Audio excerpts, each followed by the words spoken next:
Good. Matt, how are you doing? Good, how are you? I'm not too bad. I'm not too bad. How's life in the Big Apple? It's pretty good, can't complain. Yeah. What are you up to at the moment? Usually, right now, just playing various kinds of gigs. Yeah. Um, I think I play a lot of Broadway shows. Mm.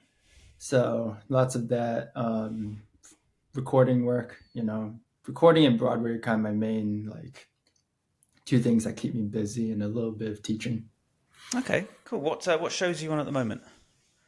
Oh, so there's this show called Shucked. Uh, Shucked. yeah, like corn, I don't like know what that is. shucked. What's that? What's shucked? Um, so it's a comedy. It's kind of hard to explain, but an original show. There's all Right. the like jukebox shows out there right now. It's so nice to have like a original show. Okay. So I've been doing that all acoustic guitar, banjo, mandolin, dobro, Okay. Oh, that sounds and cool. then What is shocking? I guess it's like I'm gonna get this all wrong because I grew up in the suburbs. Nowhere. I mean, we were close to some farms, but I think it's like removing like the the skin from the corn or whatever. Right. Okay. You All know. right. All right. Okay. Um, That sounds cool. So, how did you get into to Broadway? let's see. That's a really good question. If we were to go all the way back, I played in my high school pit orchestra. Hmm. I think my first show was Grease. Nice. That's a staple. Yeah. um, and then we did like Legally Blonde my senior year. So Hmm. I've always played in an orchestra of some kind, whether Okay. it's like a couple years after I started playing guitar, I played violin. So always playing in an orchestra. So that kind of world, playing, the guitar, which is the instrument I really love to play, Yeah. and then combining that in like kind of an orchestral setting to a certain degree, that kind of like was really interesting to me. Okay. But the summer after I graduated high school, some local music director, she called me and like hired me to play for a show. And I was like, wow, you can make Nice. money doing Yeah. this. that's So that's the trick. it really is. Yeah. So I kind of like, at the time I was playing a lot of jazz, jazz fusion type of stuff, Hmm. solo acoustic guitar. So I was kind of doing that, like, as if you want to call it like original music. And then I was to kind of make a few bucks on the side. I was playing in all these like amateur local productions. And Mm. even when I got up to Boston, Massachusetts for college, Yeah. that's what I was doing. But the way I got into Broadway was, um, I guess I found out, okay, you can make a living doing this, Mm. playing Broadway. So I started investigating how do you get into playing Broadway.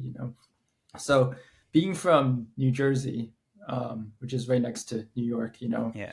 and and um, I grew up basically in the city. My grandparents still live here. Okay. Families all over New York City. So I would every summer come back from college, and I would just start emailing people asking to Mm. like hang out, sit with them in the pit, to Yeah. meet players. I take every single gig I could in New York. Hmm. There's still a little bit of a commute for me to get into town, but I was just taking gigs that people didn't want to do. Right. So kind of just built up my network, and then my last year of college. I got a call from a contractor. I think you guys call them fixers in the Fixes. UK, Yeah. Yeah. and he wanted to hire me for the first national tour of this show called "Come From Away." Okay. I believe there was a London company of this show too. Um, so I graduated college and then spent a year doing that, Okay. going all around North America, the US and Canada, you know. Um, and this is kind of like the long version. So if you That's want me fine. to like That's cut fine. it short, No, let no, me no. know. But I got off the road after a year because touring a year, Mm, it's a bit much. But the next step to getting into Broadway is you want to sub for people, which is basically what I'm still doing now. right. But Depping. We call it depping. yes, right, right, Which I've always found that really because I didn't hear that you use the word sub yeah, until we did that session with Carl, and he was talking about subbing. I'm like, "What are you talking about subbing?" He's like, yeah, "Well, you step in for someone." Oh, you mean a dep? yeah. And I thought it I was really guess weird. it's short for like substitute, which Yeah, but I guess it's such a strange thing because in England we don't use the word dep or deputy or deputise for anything other than we really. use dep for musicians. But in the States, you have deputies, sheriff deputies. You talk about deps a lot, but you don't use the word sub. But in England, we use the word sub a lot. Yeah, Substitutes, football subs. You're on the bench. We'll sub that's him in, incredible. and it's weird how those two words have just Yeah. flipped. But Yeah, yeah, anyway, I I just thought don't that was think fun. I don't think I can't think of any other use for the word deputy other than Yeah, if you're talking about like cops and stuff. yeah. But yeah, sorry, Um, go on. So you started stepping or subbing in on Broadway. yeah, so I subbed on this off Broadway show. I feel Hmm. like for anyone um, who wants to get into this world, the best way to do it is get on an off Broadway show. Yeah. It's you still want to treat it like it's the same like big gig, and for me it was the biggest gig at the time. So Mm. I put like my heart and soul into learning the music, and showing it prepared. But I feel like it's still a little less pressure than a full-on Broadway show, so it's a Yeah. great way to like kind of dip your toes into that world. But I subbed on an off-Broadway show, and then I think this was around 2020, so you know where I'm Okay. going with this. Yeah. um, and I was supposed to start. We also call when you prepare to go start working on a Broadway show, you do something called auditing or sitting Right. in, Okay. which means you sit next to the player, Yeah. with the music, you watch him play, you watch the conductor, and then after you do that a couple times, you go play your first show. You Okay. know, so I was gonna go sit in my first time at a little show called Wicked. A little show. Yeah. Yeah, little show called Wicked. Okay. Um, and that day I was supposed to go sit in was the day they shut down all of The New whole York. fucking world. You know, so Oh mate, that couldn't have been any worse. yeah, but luckily, like 2 years later, this was January 2022. I Mm. got to play the Wicked, and that was my first Broadway show. Excellent. That's so cool. And so how did you get into going back a little further? How did you get into music? What was your route in? Yeah, so I started playing guitar when I was 6. Nice. You so I guess I got started nice and early. Very, yeah, yeah. Was that was that parents' influence, or was it something that you just sort of jumped No, to? no, I saw like guitars on like TV. All Yeah. my like little shows I was watching as a toddler. And all the way until I was like 4 or 5. And then I just asked for guitar lessons. Nice. And That's cool. and my parents, my mom's very musical. Mm. Actually, I'd say both my parents are very musical. But my mom plays the piano, and she took piano lessons since she was probably around the same age. Yeah. Until she left for college. So I think they had always wanted me to maybe play the piano. We have a beautiful baby grand piano Yeah. at the house. But I asked for guitar lessons, so they signed me up for guitar lessons. That's So great. And were and they I was there a lot of like ferrying you around for lessons, or was it oh all lessons are in school, or oh no, it was I at the beginning it might have been a different day, but I remember basically in high school every Sunday my dad drove me into New York City. That's an hour wow, and a half drive, wow, man. man, But I had switched guitar teachers to someone in New York by then. But yeah, when I first started, it was some local. I grew up in this town right outside Princeton, New Jersey, okay, with the university and all that stuff. But yeah, every like let's say Saturday morning, My mom would drive me into Princeton to my teacher's little studio. I can still picture the place, you know. That's so cool. Are you still in And contact with him or her? no, after like a year, he moved somewhere. And I Okay. started studying with another guy who I just found out, I think, passed away during COVID, you know. Yeah. And then my third teacher, I've had contact with him over the years, you know. That's good. But yeah, I've That's what had a couple great teachers, you know. But yeah, man, I owe it to my parents, I 100%. mean, yeah, I mean, Every weekend, I just didn't, getting I a didn't, ride yeah. to I mean, lessons, you know. hats off to them because I think it's great when, no, because I didn't start teaching, I didn't start playing until I was 17, Yeah, and so I just did everything off my own back. yeah, But I teach a lot, and the difference between the students that progress and just, they're coming back and they're doing everything that they need to do. The biggest influence, and I say this to parents, the biggest influence is how interested are the parents in their child's lessons. If they're yeah. not interested, they just kind of Yeah, because like yeah. when you're like 6 years old, what do you know? You No, know, no. I mean, like yeah, I knew I wanted to play the guitar, but I had no clue what practicing meant. You know, yeah, and my mom being, um, you know, having taken lessons, having done all that stuff, she knew what practicing was. So for the first couple of years, she had to like hold my hand and like yeah, yeah, sit next to me and you know made sure I did all my assignments. You know, yeah, practice every day. You know, all yeah. that stuff. You know, That's cool. I mean, it's good. Like I think supportive parents is the biggest contributor to. absolutely. I think successful at anything, not Mm-hmm. just music, anything. And so, being a Broadway player, I can only assume that you're a very strong reader.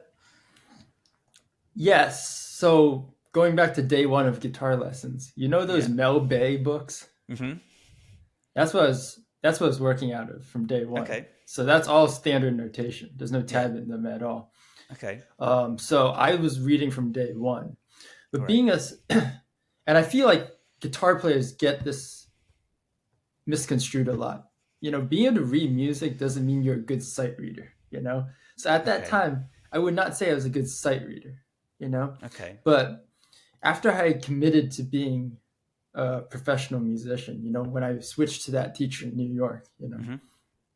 his name is Bruce Arnold. Man's a genius, you know. Okay. Wait. Everything I can, Bruce Arnold. yeah, Bruce Okay. Arnold. I shall look him up. Yeah, he's here in New York City. You know, he teaches on Skype, Yeah. Zoom, whatever. Guy's a genius. Anything I can do now, he laid the foundation for. Okay. You know, but basically he has his method to get you to be able to sight read at a professional level. You know, Okay. it's various exercises, I'm gonna get a pen. I need to write tricks. this down. Yeah, that's what most people tell me when I tell them about this. You know, because a lot of people, it's like take out some Bach, take out some flute stuff, or you know, Yeah. take a piece of music and then read it. You know, that's good, and I guess if you do that a lot, you know, you get pretty good at reading. You know, but there's a little like shortcut to it that may seem harder. You know, Okay. but I feel like it really makes you sight read at the professional level, whatever that really means these days, you know, because that's a whole different topic, you know. Hmm. So, what was his method? Go on. All right, so basically he has a book, you know, it's called the New York Guitar Method. There's 2 volumes. Yeah. They're supportive of the ensemble. Then they're the ensemble books, right? There's a method book and then an ensemble book. Okay. The ensemble book is to support the method book, right? Which he uses to teach like various improvisational concepts, whether it be like scales or approach notes, you know. Yeah. But so the first volume is on scales, you know, that's the one probably the most useful to the vast majority of people. You know, it's very scale like diatonic, you know, stuff you see every day. And each chapter, there's like 24 chapters. I think when he wrote the book, he was teaching at a university, you know, Yeah. so it was based on like semesters, you know. So you got like 24 chapters, you know, and each chapter is identical in terms of how the material is presented. It gets progressively more difficult, Hmm. right? But it starts off with rhythm exercises.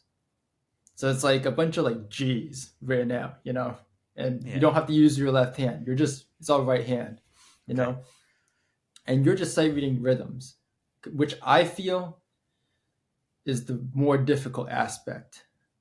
Rather than reading the pitches. Yes. Yeah. Okay. I feel like rhythms, for me at least, was the more difficult thing of sight reading.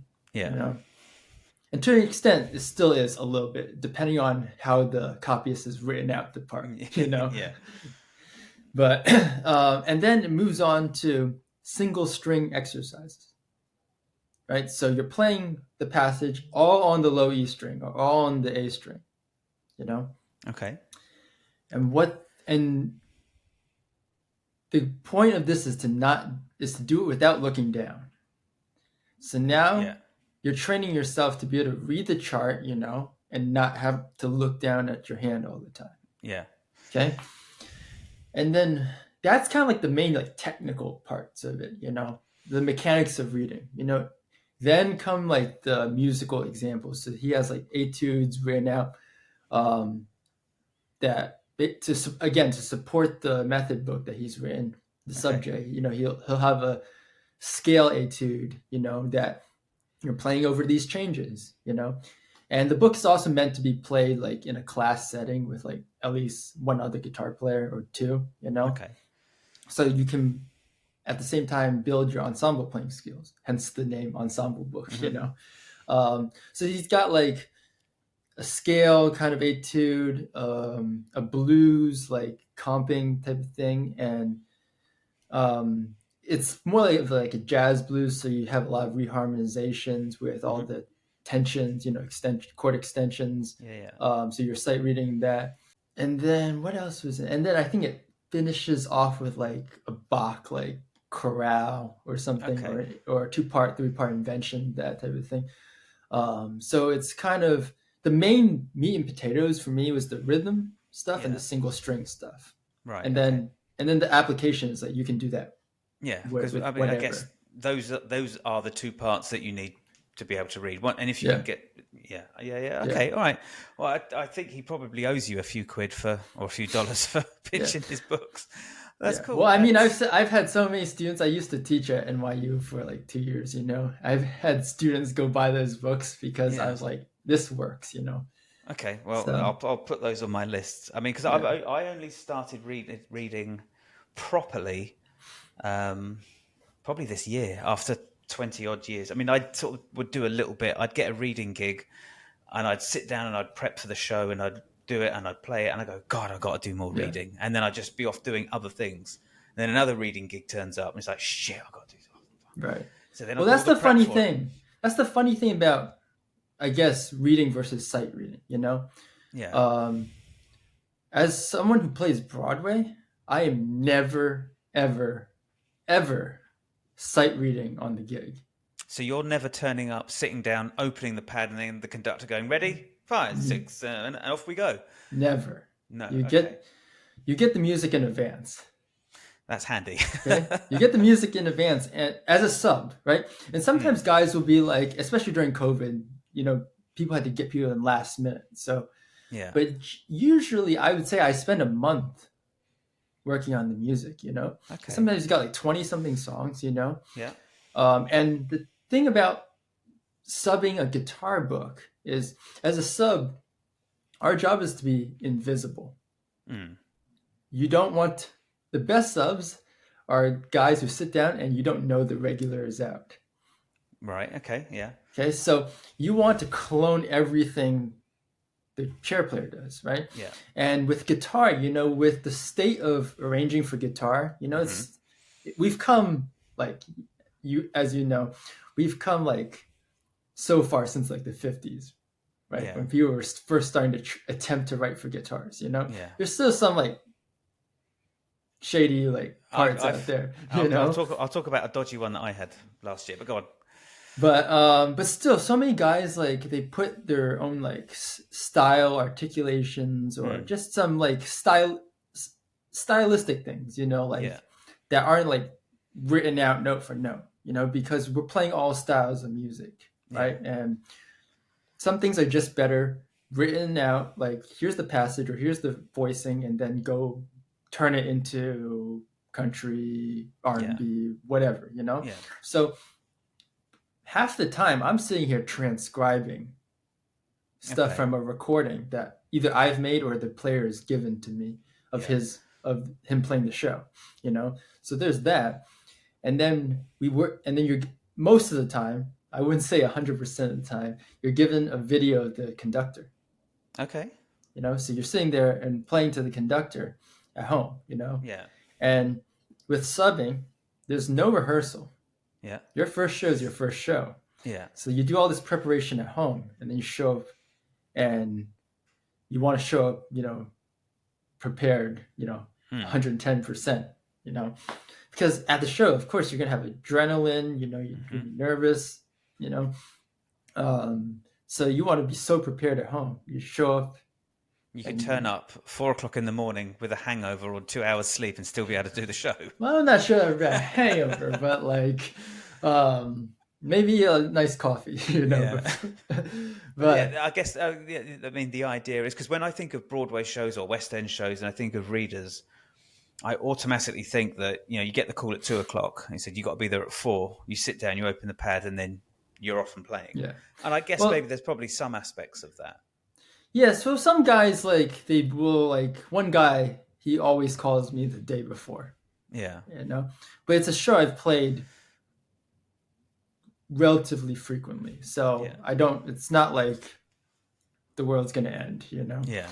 But then some guys call me, like, 2 weeks in advance. So they give me a bunch of dates. So I know exactly, like, what I'm going to be doing. Yeah. Which is nice for the work aspect of it too. But like in terms of preparation, you know, okay, I'm doing this in 2 weeks, and you can like kind of incorporate it into your practice routine. Yeah. You know. But sometimes you have emergencies, you know, and you show up, you know.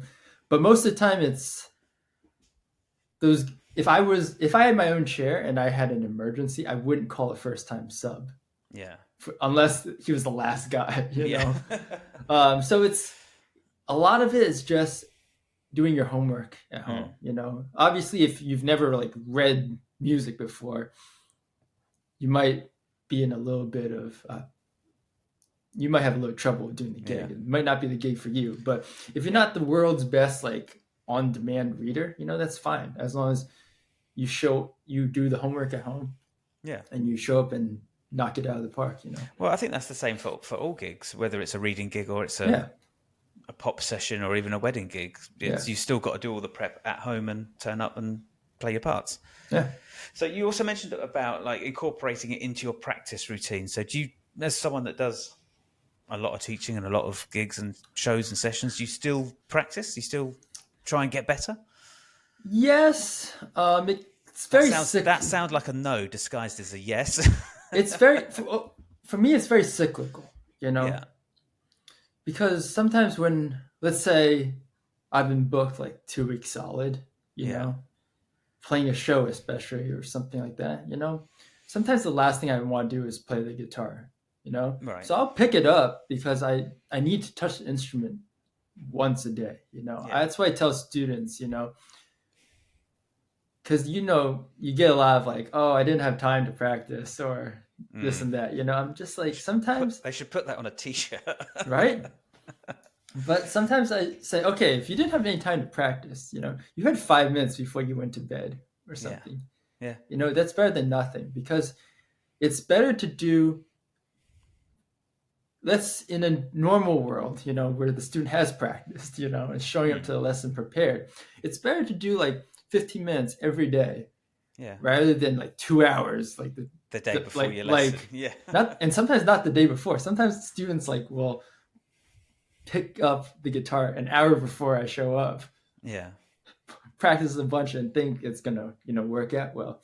You know, if you've been playing 20 years, sure, maybe, you know, but you know, when I teach mostly little kids, you know, so I think my youngest student right now is 8. You know, so when you've barely scratched the surface, you know, you can't expect that to work, you know. But I won't blame them because this was the same shenanigans I was pulling, when Yeah. I was like 6 years old. So, but I always talk to my students, regardless of if they're 6 or like 13. I always talk to them about practicing, Yeah.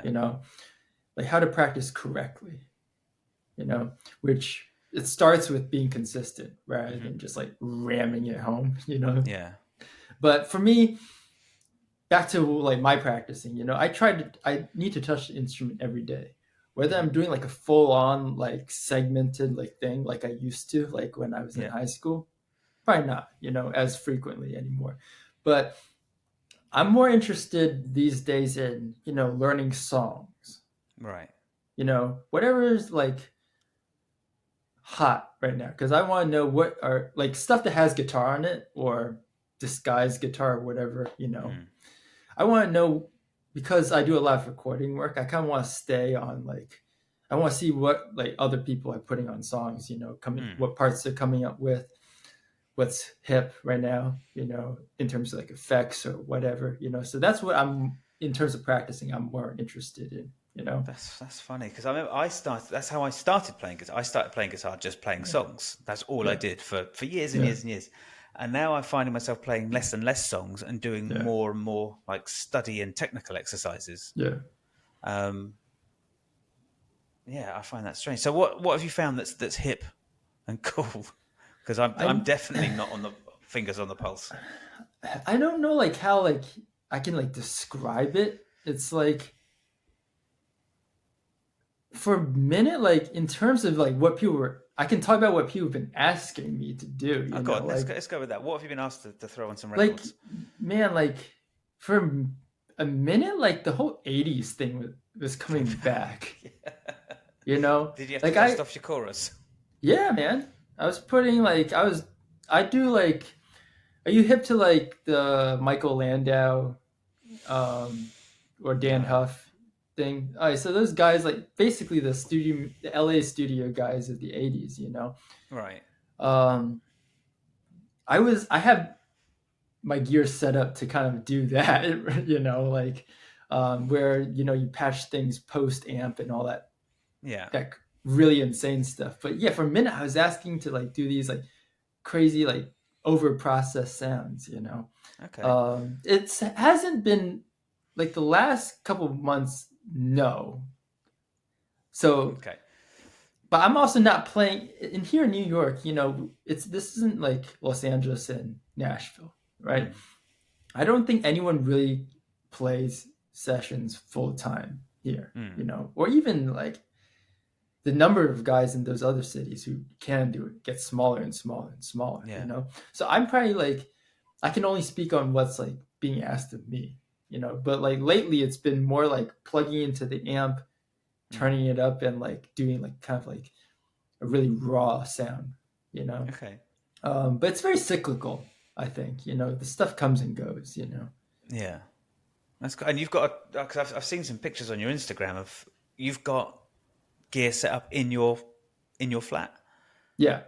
I know you probably can't show us. Could you tell? So, I mean, how do you deal with do you have you live in an apartment, a house? Yeah, I've got a house here in Queens. Okay. So I got a little bit Soundproofed, of, boarded nah, up. it's relatively quiet because I live, my neighborhood is, so Manhattan is like the big city. Yeah. And then Queens is, depending on where you are in Queens, it's a bit more like residential, Okay. suburban-ish. So my neighborhood is very quiet. So aside from like the motorcycle that screams by or the fire truck, it's relatively quiet. So I Okay. can get very quiet, professional quality sounds for clients from here. Okay. But yes, I do have everything set up just because, that's the nature of our world now. Mm. I'd say like I'm lucky if I do like 2 or 3 like in-person sessions a year, Yeah. again, A because I'm year. not, yeah, because I'm not Okay. like, like some guys are probably in there more often than I am. Yeah. Um, but we've I mean, it's nothing new. Like a lot of people think that COVID was like the birth of the remote recording Yeah, no. era. No, it's people been doing it for like 20 years, Yeah, I mean, and something like I've always, I guess, been relatively good at is just observing what like people who are much more smarter, more experienced than I am have been doing and trying to incorporate it. So I saw like, oh, these guys have like full on recording studios in their home. So when I was still in college, this must have been like 5, 6 years ago. Like I was asked to do a session for someone in the UK, okay. So that's when I started acquiring like pieces of gear, you know, which is from the Instagram videos, you probably say that there's more than a few pieces of gear now, Yeah. you know, but it's been over like the past like 5, 6, 7 years that I put this together. So it wasn't like overnight, you know. Um, but I just wanted to be able to. I saw that people were recording remotely, and I want to be able to do that, which came really. It was a big help during the pandemic, obviously, Yeah. So I like to say I was working from home before it was cool, you know. Yeah, man, we all But were. so yes, I do have like a setup, and it's all around me, like you mentioned. Yeah. But that's more of a workflow thing, because when I first started out, I was living in a tiny studio apartment in Boston. Yeah. There's like no room, so um, now I have a bit more space to like have a cabinet down the hall, mic it up and send it back. But Now I'm gonna. I assume you're not living with a wife or girlfriend or no, partner. no, So- no, I can't set any of my stuff. I've got all my gear is yeah, in a separate storage place, like a yeah, couple of miles away. So I've got a tiny little setup here with like a little interface, a little MIDI keyboard, a few guitars hanging up here. But yeah, yeah. everything else is packed away. Yeah. Sadly. I think Anyway, I might. I mean, I won't be here long term. Like, I can't say exactly when, but it's like I'm always thinking about how would I like. I don't want to go too nuts because I want to be able to pack all this stuff up, yeah. get it to a new place, and still have the relatively efficient workflow that I have now. So I'm not trying to like expand it all over the house. I'm trying to keep it relatively compact. Okay. But in the end of the day, it's a workflow thing. I have Yeah. everything like I've been touching my guitars with my left hand and my amp right now. Okay. It's literally that close to me. And is that a soundproofed window glass No, behind you? No, no, that's just the mirror that that's just a came mirror. with Right, okay. But everything's within an arm's reach because a lot of people think remote recording is like, oh, send the guy a track and he'll do his magic on it and send it back and I'll give him some notes. My approach is I want to simulate like we're in a real studio. Yeah. With the client breathing down my neck. So if it's someone in New York, I generally ask them to come over. Okay. And if it's someone from another state, city, country, whatever, I generally set the Zoom, the other laptop in, because I want to get feedback in real time, and I want to be able to look over, see their facial expression, Okay. like, See, what I'm doing is no, not that's happening, not it. No. oh, let me keep going down this path, whatever, Yeah. Yeah. But when someone's observing you, you have to work quickly, because a lot of what we do as musicians is very psychological, as you know. Yeah.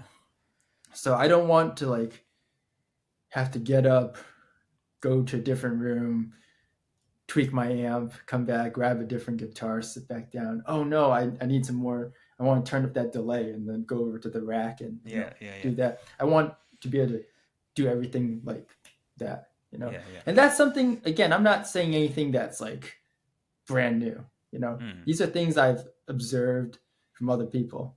I'm just like, oh. But you know what? You say that, but the idea that if you're doing a remote session and you either ask someone to come into your house or you get them on Zoom, I hadn't thought of that. When I get asked to do remote sessions, I say, yeah, just send me the track, write any notes down, and I'll send it back to you. Well, the problem you get with that is it's a lot of back and forth. So much back and forth. Yeah, Yeah, because and we are, as musicians, this is a business for us, and I just don't have the time to be doing that. yeah, So if it's like I just did a session over the weekend. I think it's that thing that you replied to my Instagram about. Yeah, 4 a.m. that was just an edit, okay? But that was for a friend, very close friend of mine. We've known each other for 10 years, and I kind of know like that he doesn't like, because some people like give notes for the sake of giving notes, especially like I'm not going to name any names or anything, but like, but I know my friend, like we've worked together for 10 years. I know what he wants and things, and I know he's not going to send me back with like 50 revisions. So that's something he sent me the track. He's busy. He's teaching like a lot, and he wants to spend time with family. So I'm not going to drag him in from New Jersey. I just knocked out the track, sent it back. He had one revision for me. And that was the thing at 4 a.m. Did that, sent it off, and then away we go. Okay. So it's just I used to like that session with the artist in the UK, my first one. Man, that was like a gazillion revisions back and forth. So I was like, that doesn't work, know. But I didn't come up with my whole process until I saw that's what someone else wanted, But it's not like a one size fits all thing, again. Different people, like sometimes, you get I did an advertisement, and it was like, hey, I need this like in 4 hours, So in that case, I called the guy up, we talked what's the vibe of the track, that type of thing. And I did it, sent it back to him, and he was like, great. Cool. Those are the best ones. Yeah. So it's a lot of the nature, like, I guess, like, people who have more experience in, like, the film, TV world than I do, I think they would say that the whole, like, 24-hour turnaround thing is very common in that world, especially if you're doing, like, sync tracks and you're, like, trying to pitch to, if the composer is trying to pitch to a music supervisor who's just sent out a mass call, So it's the process is different for everyone, but I have like a kind of in general way that I do things now that's been working for me so far. That's cool. That's good. And when you did the, like you said, you did the UK session, was that something? Do you advertise for that kind of stuff? Is that just word of mouth like most music gigs? So I believe that session, the artist had posted on my school's like career like manager page where you can just like post like gigs. So at the time I was using that a lot to like get live work, teaching work, whatever. So I saw that and I was like, oh, I can do this. So I applied, but most of the work these days is word of mouth. I'm either recommended like any other gig, there's no auditions for anything, You're either recommended, or someone has Googled or found me on Instagram, and went to my website, I'm not on any of those freelancer websites at all, Okay. Everything is word of mouth, just because going back to this being a business, and me valuing my time, a lot of those freelancer websites, it's just not the projects I'm looking to do. Some of them is like record like 5 seconds and I'm looping it, which, I did a lot of those, but these days I'm trying to like, I don't know, because I'm not doing sessions full time, it's kind of more like my artist project in a way, So I want to play on people's like I don't want to make it sound like there's like serious musicians and then there's like non-serious musicians, because everyone's project is important. But like I want to play on stuff that like people poured their heart and soul into it, rather than play this like 5 second thing and I'll make it into a beat or whatever, it's just a quality thing, because a lot of the times, and some of those things might never see the light of day. I try, like, some things unfortunately don't get released. Like, if you look on my website and you go to like the discography page, there's like 9 things on it. I've played on way more than 9 things, but some things just, that's the nature of the business. You might get replaced as a musician, you don't know, because someone might be like, like during the mix process, they might be like, we need something else, So that happens, and you have to make peace with that. Or the project gets shelved, I had a song, I think that, these days, people like record a song and then like a week later it's released, Back in, like, skip all like the marketing and whatever, But like the longest I've had a song just like sit in like kind of on the shelf for was, I think, over a year, Yeah, okay. So the stuff's not like getting like there's some time between like working on something and it coming out, or if it comes out at all, Yeah. Yes. And so I know we spoke just before we started recording. You also, other than music, you're a pilot. Yes. So what brought about making the change or jumping into the pilot seat? So this was something like, I think the wonders of like technology. Like, I have some friends who are pilots, musician friends who are pilots, and I'm always like surprised, like how like people that I would have never suspected were like pilots. They're like, oh yeah, I fly, But I guess the YouTube algorithms or Instagram algorithms, how they're listening to us, I might have like talked to one friend about flying, and then I start getting recommended like aviation videos, Yeah, so I'm just like sitting there during the pandemic just watching all these like videos of like pilots, doing their thing. So I guess I don't know, it's just like anything. It was as simple as like getting interested in the guitar. Something was just like, let me just give this a shot, Yeah. Because up until then, like until I started flying, I really was bad at like having hobbies outside of like playing guitar or music. Because guitar is like, it started out as a hobby for us, it's become our profession. So it's like the lines are very blurred, and then you don't have anything else to kind of like decompress, step away from, Yeah. So I found a new little hobby, started my training. I think this was like 2021, fall 2021, Yeah.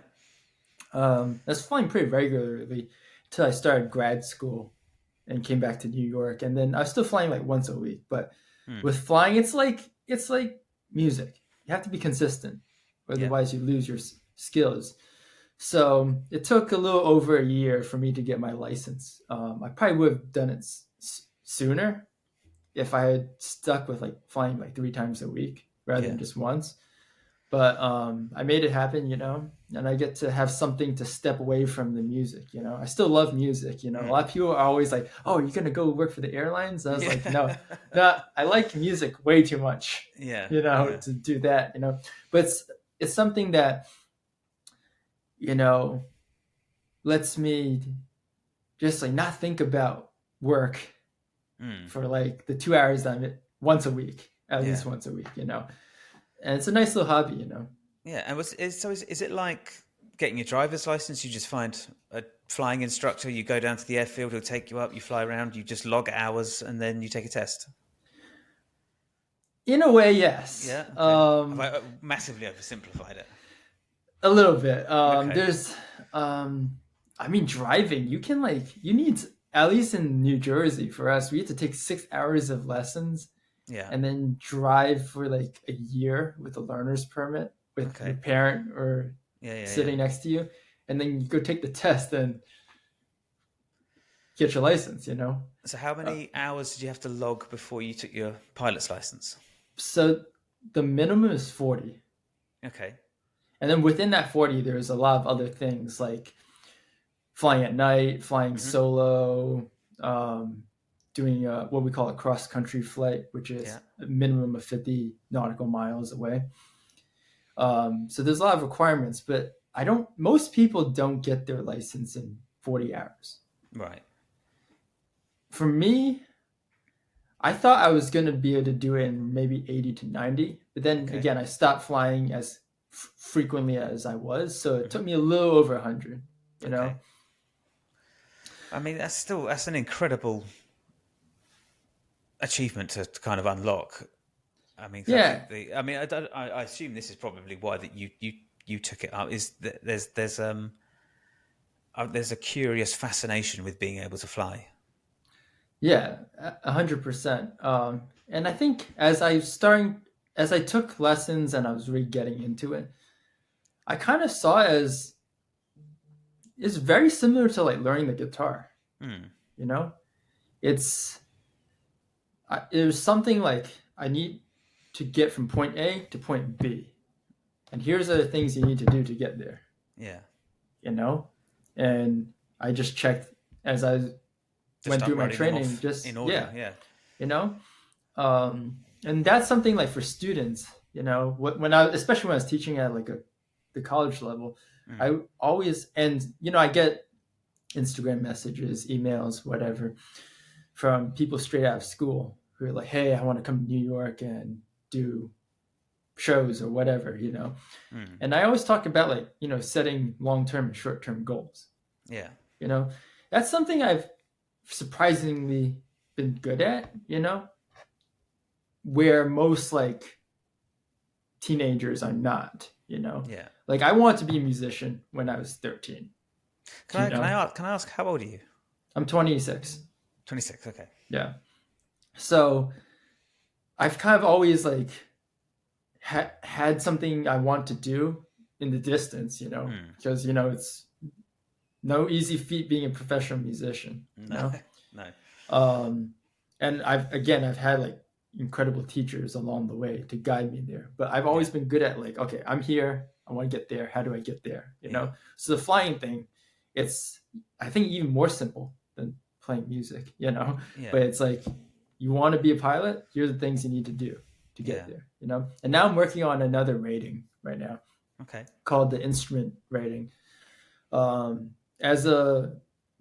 you just have a normal pilot's license, you're not allowed to go into clouds, you know, bad weather can ground you. Okay. So the instrument rating lets you avoid all that to a certain degree, you know. Okay. But again, it's another set of requirements, you know, and I have them in my notes app, you know. Yeah. And as I do them, I check them off, you know. And I assume you have an instructor for it as well. Yeah. Okay. There's all kinds of like, I think you need, for this rating, you need like 15 hours with an instructor. But all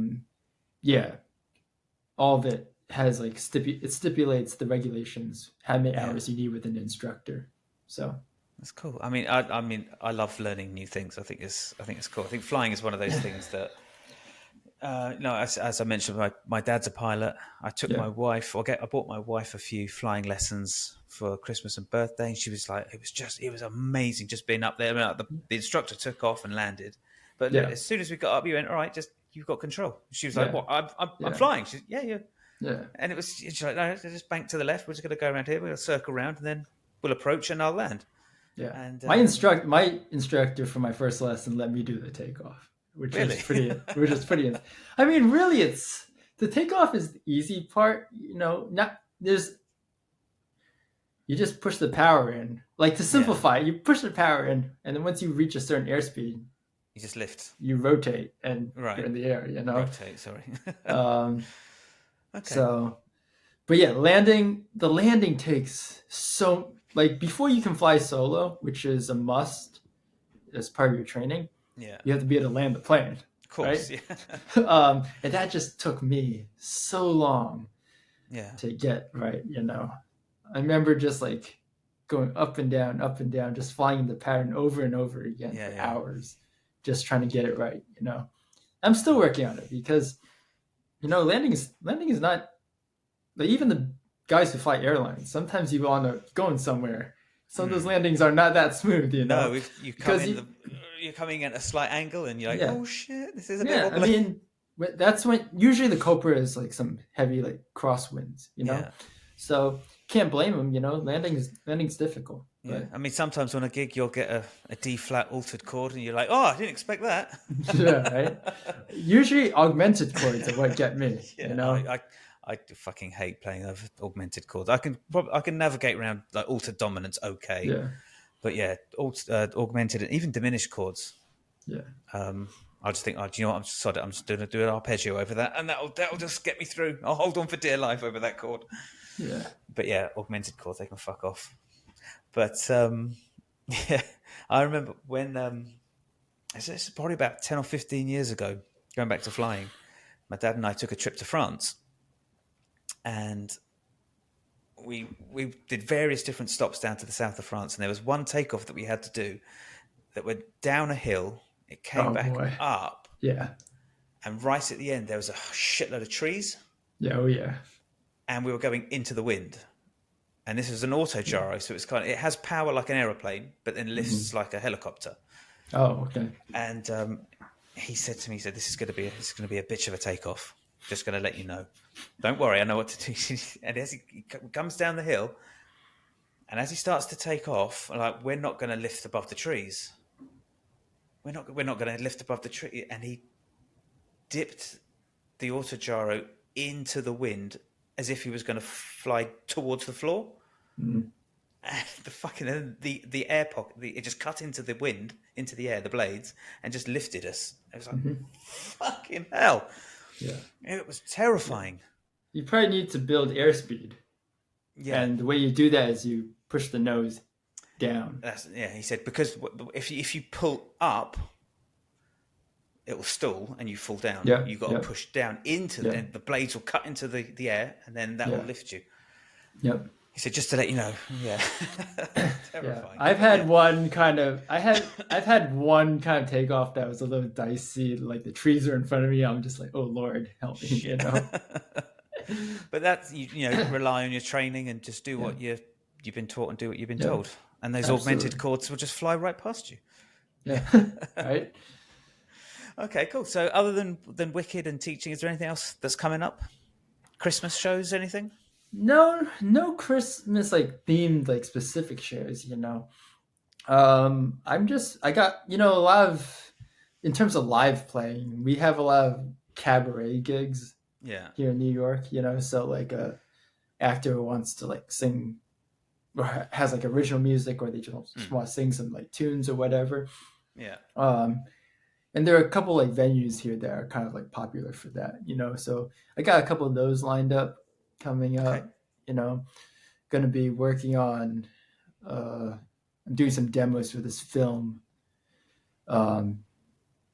Just got to hear back from the composer on when he to send me the tracks and the parts, and then just shows. Yeah.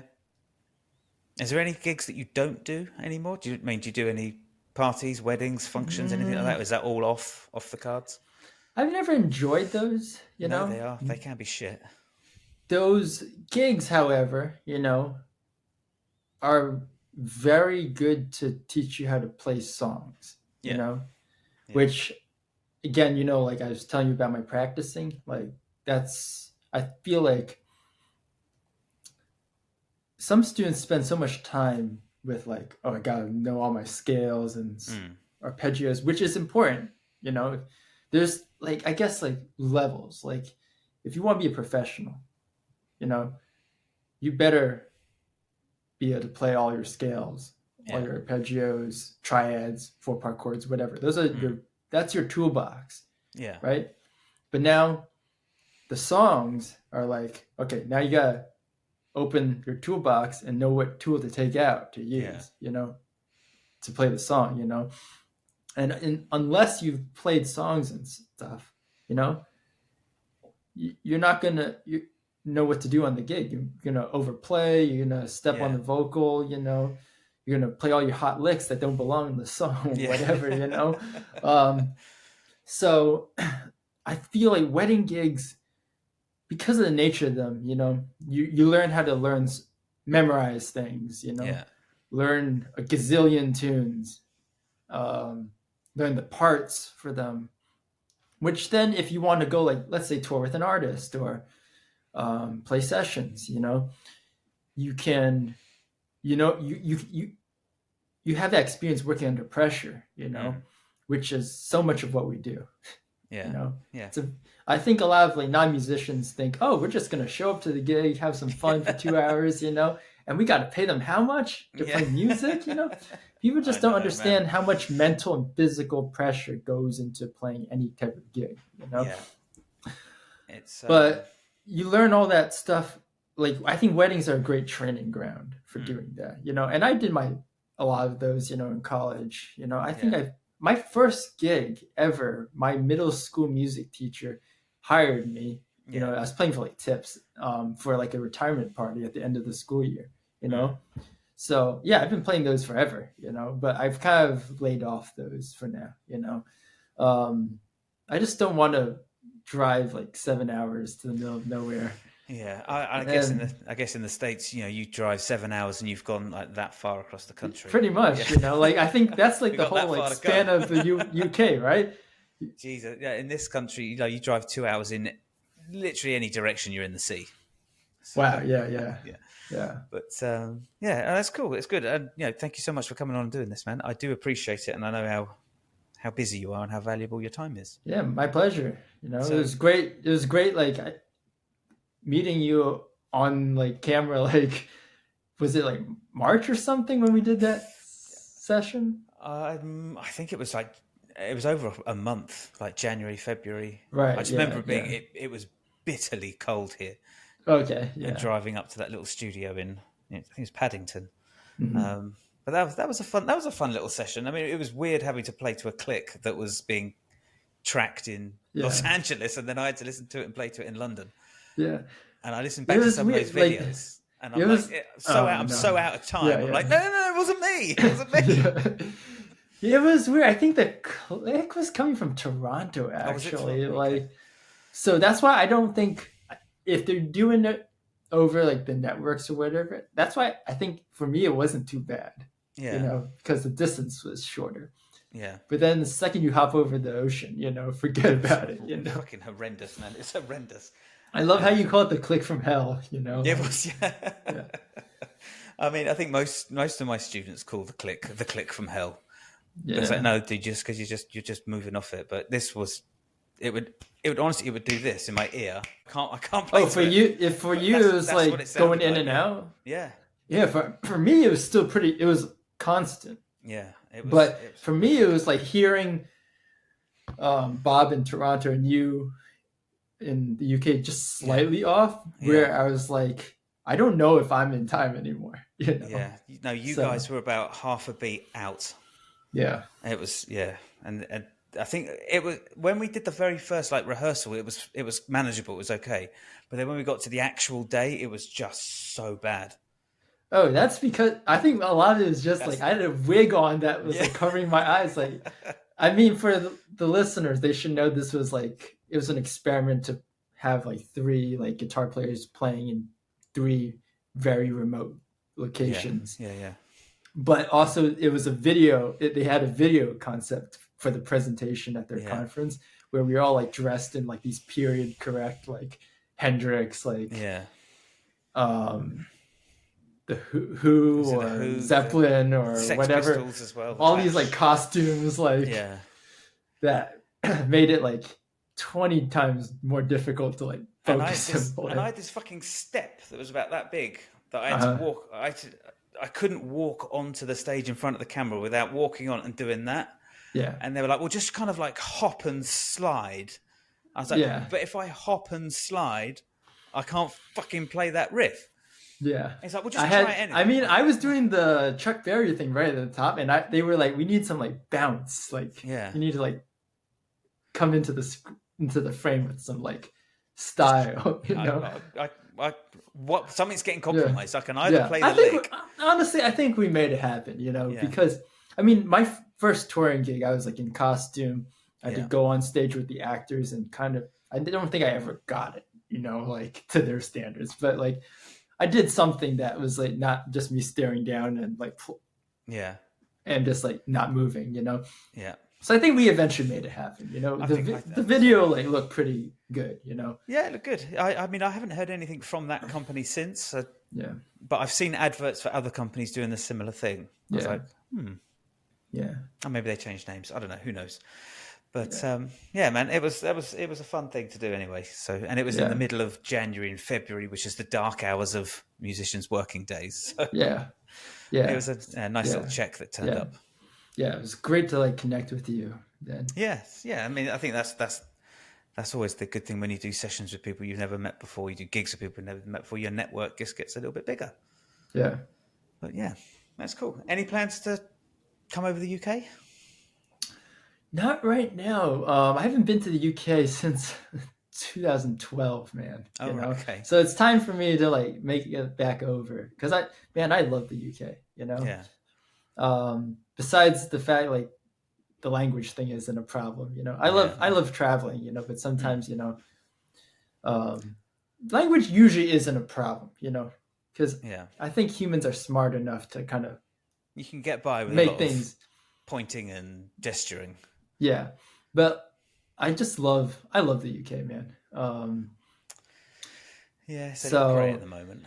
But we were supposed to come to New York. I did say, because I messaged you, we were supposed to come to New York last summer, but we kind of switched our plans up and we did like our holiday or vacation here in the UK, and it just fucking rained for 2 weeks. Oh, really? It was a complete write-off. Yeah. I remember like I went up to, surprisingly, when I was in London, and then we also, you know, went to go check out like Windsor and then Bath and Stonehenge. Those when we were in England, weather was beautiful. Okay. Second we went up to Scotland. Yeah, it doesn't stop raining. It doesn't stop raining in Scotland. Yeah, I remember. Yeah, every time I've been to Scotland, it's been windy and rainy, and you're always walking into the wind, no matter which way you go. Hey, it's like taking off in an airplane. Always into the wind. But it's Scotland's a beautiful place. I love going up there. But yeah, cool, man. All right, we'll call it a day. Sounds good. But yeah, thanks so much for doing this, and we'll catch up soon. Yeah, my pleasure. All right, man. Thank you so much. Cheers. See ya.